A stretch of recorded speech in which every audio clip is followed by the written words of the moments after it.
This is London News, speaking to Donna. And Donna's got a very interesting story of her life experience and survival, and moved from a communist country. And unfortunately, looks like we're in the same situation here, and you're going to explain the worries you have in relation to that. True or false? Yes. Yes. My name is Dana. I come from Poland. I came to Australia in 1957, and I was one of the very lucky ones to get away from Poland, because prior to that I spent 5 years in Siberia being sent with my mother and 2 siblings. 2 siblings had not lasted there very long. They passed away. So after 5 years of living there and being really put into test at minus 60 degrees once per 5 years, I have lived through that, survived, and came back to Poland in So what year was that? Was that during the time? I mean, people need to realise that Russia was in charge of everything there. So basically, you're under Russia control there, and so that's the reason you guys left. What happened in that year? What year was that when you left Poland, or what's the story on that one? Well, it was the Second World War, and we had not much really knowing what was going on, really. At that stage, Mum and Dad lived in what is now called Ukraine, but it was still Poland. And my father had a property there, developing oil wells, and we were well-to-do people, so to say. And that has been broken completely in 1940, when my mother was arrested, together with us, and transported to depths of Siberia.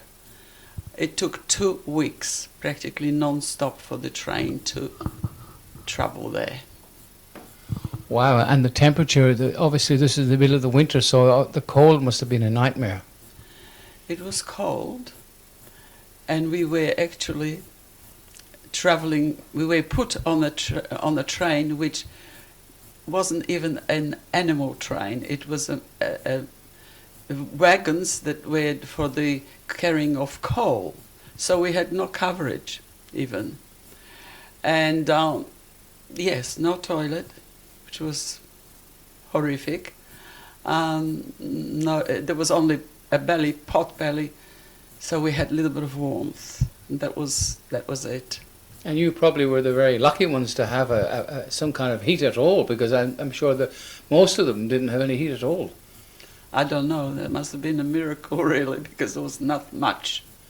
So where were you transported from Poland to Siberia?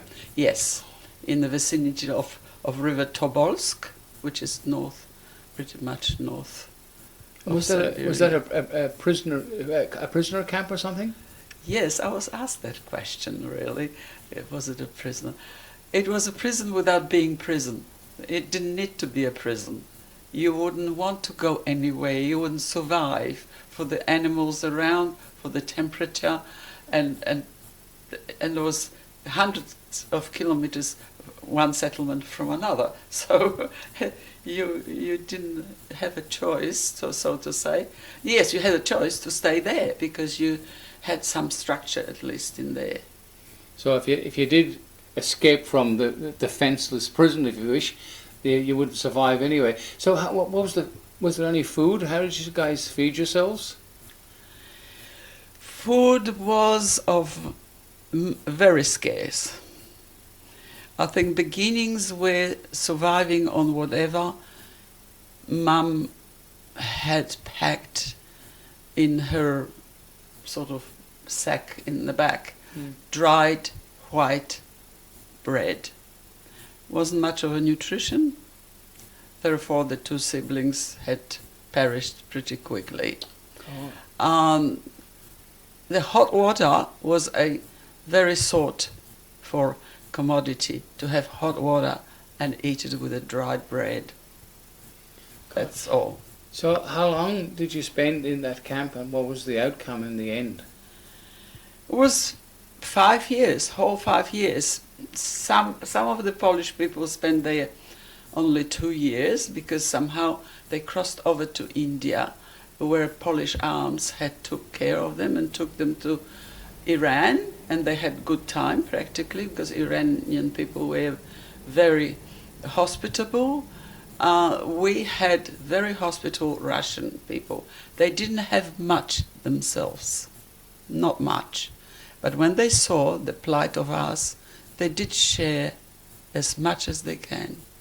That way I am here around. So I've got I've got a tremendous thankfulness to all those people that I'll never see, and nor even see their descendants, that they were instrumental in upholding our lives with very little they had. So did your parents survive the camp? Did they survive it? I must say that when we were arrested, my father wasn't present. He was already in the army. He gave the key to my mother from the oil wells, and he said, if the Russians come, barter it for your life. Give them the keys to the oil wells. Did they ask? No, they just did. They didn't ask. They had it. They just took it anyway. But they wanted to remove the evidence, so they moved us there for execution. They didn't put us in the gulag for nothing. We were just to expect an execution. Basically, going back to Poland, why was you and your family arrested? Were you because you were Jewish, or what was the story there? Yes, you would think it was so. However, I don't have any Jewish roots, nor my parents. They are of a mixed background. Mom was half English and half Tatar, and Dad was Armenian. So I don't see anything in the family tree that would come from Israel. However, that wasn't a safety point not being Jewish in Poland, because anyone that was a so-called intelligentsia had to be eliminated either by the Germans or by the Russians. So there were very, very thin line who was safe. Safe were people who were on land as peasants. They were, we might say safe, but safe from being transported to Siberia. Germans also were after intelligentsia, and most of my husband's people perished in Warsaw. So, yes, coming back to that, my father, being an owner of one working oil well at that stage, and the second being at the stage of being finished, was in that category. So particularly oil was very precious, and Ukraine, what was Poland, when we were there, it was Poland. Now it's Ukraine, because after the war, the Russians had given some of the land claimed by the Germans on the western side, but on the eastern side, they gave it to the Ukrainians, or more or less. So that was a deal, like. So I was born in Poland, which is no longer Poland. And I was born in Poland, came to Australia.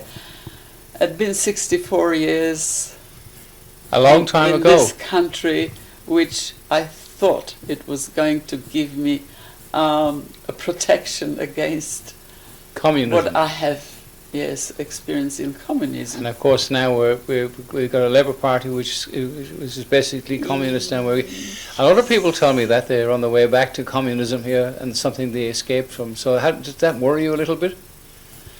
I tell you, it would worry my husband more so, because his mother, who lived through the Russian Revolution in Petersburg, when she saw the communism on the corner of the Flinders Street, spreading newspapers, she was so distraught that she committed suicide.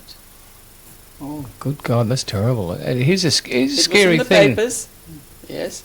Feared communist, stabbed herself. Title. That's how we live here in Australia with such memories. And now we're heading back to it, and sadly 80% of the people just don't care. Yes, because sometimes it is attractive. And it was attractive because it was sort of like pureness of thought and pureness of relationships portrayed, and it's sort of like a Pied Piper. It drew people into it. During the 5 years you spent in that camp, in the freezing cold, not the Ukraine, Ukraine, isn't it called Ukraine? No, it's called Siberia. Siberia. Okay. Beg your pardon, that's a difference. The cold place in Siberia. How long were your parents separated, or were you guys? Did you get back together, or what was the outcome of that? The outcome of that was that sum total of my parents being apart was 19 years. And even when we came back to Poland, my father had a certificate from Red Cross that we were executed on such and such a day, right? So he wasn't looking for us. And then coincidentally somebody who came from Poland to London was saying, "Oh, your wife Mary has come back." And he said, "How many children?" "One." "No, that's not my Mary." So again, he wasn't looking for us. And finally, somebody else had informed him about where we were in Poland, that it was definitely his wife Mary and with her one daughter. So my father had contacted us through Red Cross again, and we started exchanging correspondence, and he gave us support, financial support to survive, and financial support to run away from Poland to England, which my mother never dared to do it. So he was going to go to Canada, so finish some uni degree at Edinburgh to be a farmer in Canada. But when he disclosed that he had family in Poland, they don't want anyone from behind. That was a policy of Canada. They don't want anyone from behind the Iron Curtain. So that was it. So Dad decided, then gave up on the big prospect of that, and he decided he went to South Africa. And when Brits were withdrawing from South Africa, he jumped to Australia. And 19 years on the spot, I didn't know my father, I didn't know how he looks, he didn't know. And we arrived into Victoria Docks, and immediately I could see it was my father waiting there, holding on to the netting of the fence, you know. And so I met my father for the first time when I was 20. Good God, it was obviously an exciting time and one you'll never forget.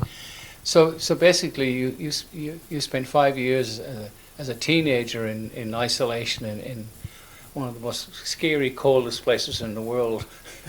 Which left a lot of legacy in medical terms, because my growth was stunted, so I was 3.5 when I was taken, and I came back probably 4 only.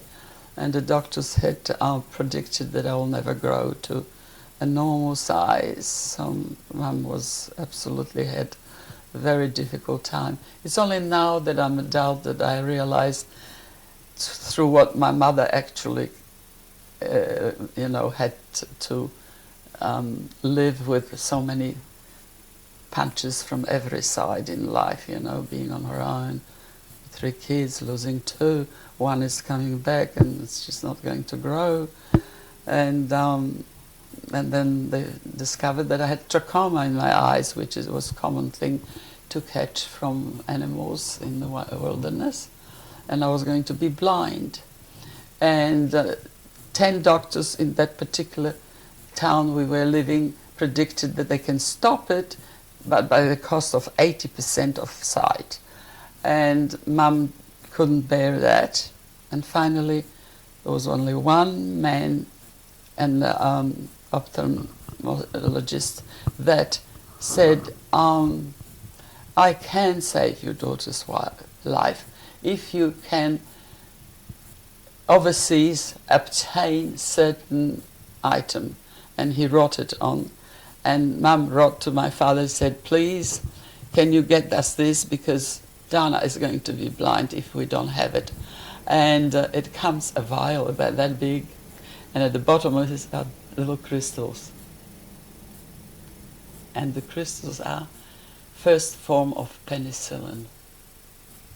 Oh, interesting. And it worked, obviously. I drive without glasses. And now, how old are you now, do you mind us tell the world?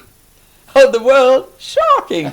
86. See, you're only young, but by God, you're one healthy looking lady now, and extremely agile. Agile, and I can see and drive without glasses. For reading, yes, but I've been tested, I've got no cataracts, nothing.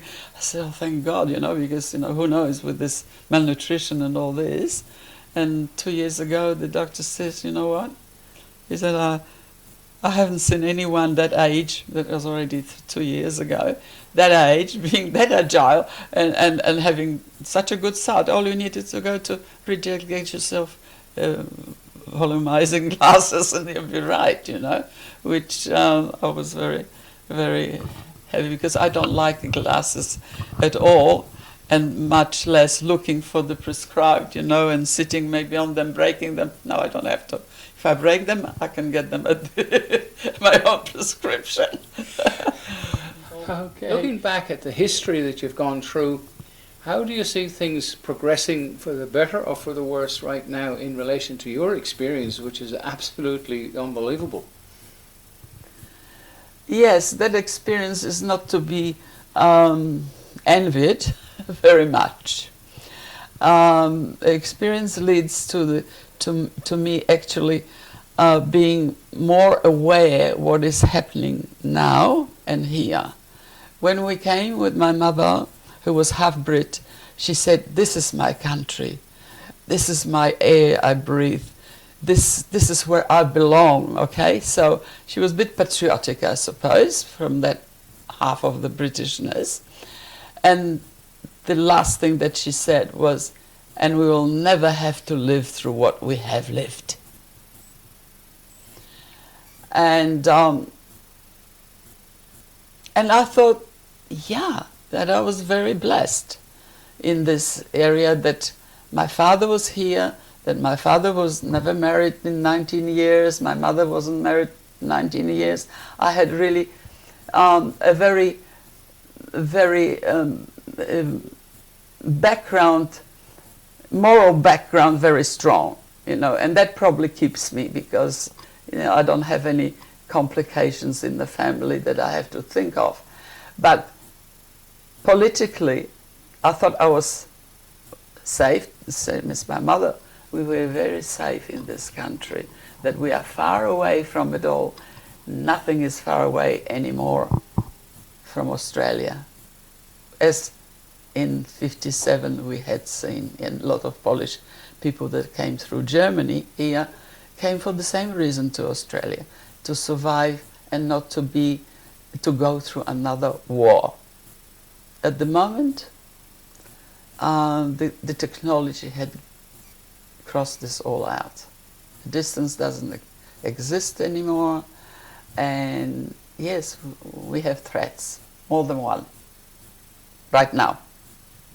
So, yeah. Well, we used to have politicians. Now we have corporations that are run by bigger corporations, and we have, I reckon, yet to be convicted criminal politicians who have gone with this one world agenda, and it's shutting everybody down. But sadly, 80% of the people out there, if they only could experience some of the things that you experienced back in those days, they would realise what they're heading for. And sadly, the young people just don't care anymore. Well, listen, this has been a wonderful story, and would like to thank you very much for it. Is there anything else you'd like to say goodbye and thank everybody? Thank you, but I wanted to say how I felt years ago when Whitlam went to Russia, and he said, oh, you know, he sang really paeans about it, and I just said, oh man, I wanted to write to you. He said, why didn't you stay there? Well, it would have been great if Whitlam did stay there, because he was in the wilderness as far as politics is concerned for 23 years, and as soon as he got in, he removed the Queen. He got sacked for that and a few other things, and of course Bob Hawke came in and he removed the Commonwealth and turned this place into a private into a republic unlawfully, and now we're all paying for it. So you guys who've gone through the past are now going to see the past becoming the future. I've got one thing that I want to put it through, and I don't care who knows about it. Any politician, anyone that's involved in politics, through their decisions and decisions that are detrimental to us all, maybe it's monetary good for them or paying well, they have to think of their posterity. That posterity is not going to have the same chance of being provided with so much pay or money, and if they spoil it for us, they spoil it for their posterity forever. Self-destruction. Self-destruction. Don't they realize it? Can't they see it?